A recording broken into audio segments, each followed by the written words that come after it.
not even cry or raise my voice. I was silent. I was misled to believe that these procedures were perfectly safe. And Dr. Kennedy's actions have left many questioning not just her methods, but whether her decisions are driven by science or by a commitment to an ideology. However, she's quick to imply here that her personal decisions here are objective and based purely on medical science, and that we need to keep politics out of it. This lives in the medical world, and it has to stop being a political and religious issue. Now, is that so? Well, this brings us to the other reasons for why people have seriously called her objectivity into question.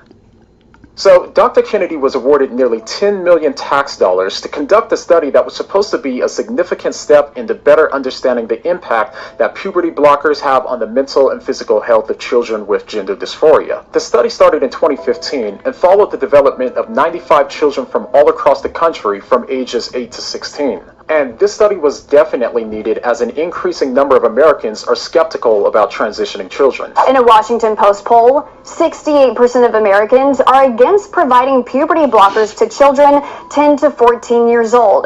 58% are against hormone treatments for those 15 to 17 years old. So, Dr. Kennedy's project became increasingly relevant since this study right here, a 2011 study based on research coming out of the Netherlands, played a huge role in why we give children puberty blockers in the US today. This study concluded that puberty blockers did improve mental health and overall well-being for children with gender dysphoria. And referring to this study, this article reports that this older Dutch study had found that puberty blockers improved well-being, results that inspired clinics around the world to regularly prescribe the medications as part of what is now called gender-affirming care.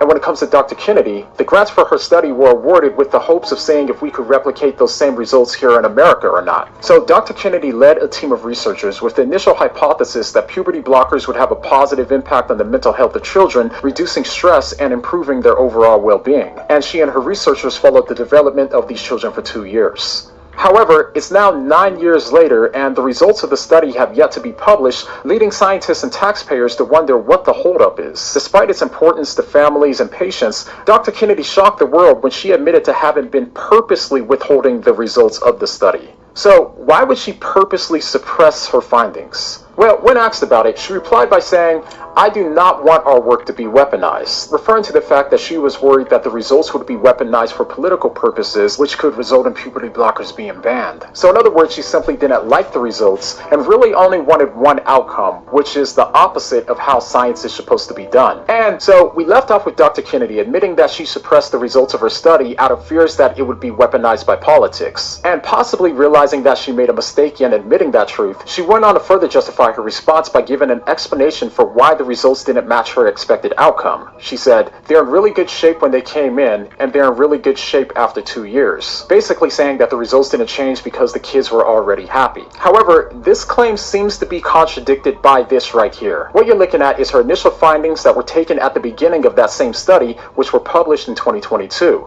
This initial report showed that 1 in 4 of the children had clinically significant levels of depression, anxiety, and thoughts of self-deletion. And 8% have already had a previous attempt on their own lives. So the data shows that many of these children showed signs of being mentally unwell at the beginning. Yeah, they're all, there's a trans person, 1 out of 10 million. And we got like billions of them now. We got more trans people than regular people now. What the hell? Contradicting Dr. Kennedy's explanation that they were already happy. She then went on to give another explanation for... You think these people, these kids that they're tricking into this, they got to get the most damaged mentally, you know what I mean, so that they can trick them. Say, I'll take away all your pain from whatever gay, autism, whatever, you're depressed, whatever, man, we'll take it away with the trans surgery. For why she never published the results. She stated that she intends to publish the data, but that her team had also been delayed because the NIH had cut some of the project's funding. She attributed that cut to politics as well, which the NIH has denied. And here's the government's receipt that shows just how much she received from her study, and if you add up all of these numbers, it appears that she received about $9.7 million. So despite saying that science shouldn't be influenced by politics, she apparently chose not to reveal the results of the study due to politics. politics. Despite claiming that the reason why the kids weren't showing improvement after being put on puberty blockers was because the kids were already happy, her initial findings showed that at least a quarter of the kids were not. And despite her claim that there was a delay to release the study due to loss of funding by the NIH, well, the receipts that the NIH provided report otherwise. So these apparent contradictions by Dr. Kennedy reveals that her actions are likely motivated by a desire to protect an ideology rather than discovering objective truth. And while she publicly insists on keeping politics out of medical decisions, she actually exposed serious concerns about bias in public health research, proving that when truth becomes secondary to ideology, everyone suffers. Okay, so what we've seen so far in this video isn't just an isolated issue. While Dr. Kennedy's case may be extreme, the tendency to let our loyalties and personal beliefs shape how we interpret and view the truth is a problem that we all wrestle with. Whether it's our politics, our personal interests, or deeply held ideologies, all of us are prone to filter truth in ways that confirm what we already want to believe or to protect our loyalties. I'm sure every single one of us, myself included, has shared something on social That's why humans suck. media that wasn't true and didn't bother to fact check it because we wanted it to be true, since it helped to reinforce what we already wanted to believe about how evil our political opponents are. But the problem is when we... I actually told someone that, you know, richer people pay more money percent-wise than poor people, you know what I mean? If you make $15,000 a year, you might pay, you know, 10% in taxes. If you make $50,000, you'll pay 20%. If you make $1 million, you're taking 30%. She said, no, no. What she did, now everyone knows about tax brackets. Everybody knows, because you don't want to get up too high, you know what I mean? But she looked on her phone, right? And within 1 minute, she said, nope, you're wrong. You're a liar. Now, I went to, you know, when I get my, like if I wanted to look it up, I would go to the IRS, you know, website or whatever, like I do with all my stuff that, you know, it has to do with data in that area, you know what I mean? But she goes to Google, you know what I mean? And I'm the moron, you know? Yeah, you know what I mean? And this is like saying the sky is blue. Everybody knows the more money you make, the more percentage they take out of your taxes. Everybody knows everybody has heard of the word tax bracket. Everybody. Come on, man. When we place our loyalty to ideology above a commitment to the truth, we risk becoming blind to reality and distort our own integrity in the process. And in today's digital world, this has become a far bigger issue.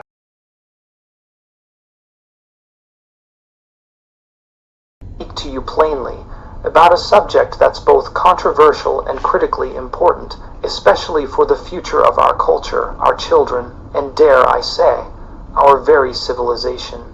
Now, I don't say this lightly, but there's a monster behind gender theory, and I use that term with precision, not merely as a metaphor, but as a descriptor of something real, something dangerous, and something deeply corrupt. The foundation of modern gender theory rests, if you can believe it, on an atrocious lie, perpetuated by a man whose actions should have disqualified him from any semblance of moral authority. I'm talking about John Money, a psychologist whose name, for reasons that defy sanity, still carries influence in academic circles. Money, now there's a name that deserves historical scrutiny, was the architect behind the theory that gender is entirely a social construct. Not partially, not contextually, but entirely, that male and female roles are no more than arbitrary patterns imposed by culture. And how did he prove this with an experiment so grotesque, so monstrous, it would make any ethical psychologist recoil in horror? He used a child, a boy named David Reamer, whom he subjected to a gender reassignment experiment without his consent. The boy had suffered a medical accident during circumcision, and Money decided this was the perfect opportunity to prove his theory, that gender could be reassigned with no consequence. He told the parents to raise the boy as a girl. He surgically altered him. He gave him a new name. He prescribed a new identity, and he lied. He lied to the world, declaring it a success. He claimed, triumphantly, that David had adapted to life as a girl, that this was proof that biology could be overridden by nurture. But the truth is that David was miserable. He rejected the imposed identity. He felt confusion, anguish, despair, and later in life, when he discovered the truth, he reverted to his biological sex. But the psychological scars were too deep. He took his own life. What he's not telling you here is this psychiatrist would have both of the kids come to his office, and then he'd make them get into sexual positions and do stuff like to reinforce the girl is a girl and the boy is a boy. You know what I mean? And he got caught. But I guess since he didn't actually whatever, and they probably didn't want to deal with that, they had their own problems with their son that he just screwed up. Yeah, he ain't telling you that part. So let's get this straight. The entire ideological framework of modern gender theory, this thing that is now being taught in schools, embedded in law, and enforced with moral fervor, was based on the false report of a grotesque psychological experiment. That's the origin, that's the seed, that's the monster, and yet here we are decades later, watching institutions bend to this ideology, watching children being told that gender is a spectrum, that biological sex is meaningless, that their identities are as malleable as their moods, that questioning this is hate speech. Ladies and gentlemen, this isn't compassion, it's compulsion. It's not science, it's ideology masquerading as science. And ideology, when it detaches from truth, is the breeding ground of tyranny. We are not genderless beings floating in a vacuum of meaning. We are embodied creatures, and that embodiment matters. Our biology is not oppression, it is structure. It is order. It is what roots us to reality, the lie, that gender is merely a construct, has metastasized, and we are now being told with Orwellian insistence to affirm it unconditionally. To deny it is heresy. But to affirm it is to participate in the very lie that destroyed David Reamer's life. So I say, enough, speak the truth, even if your voice trembles, because truth is not optional. Truth is the precondition for freedom.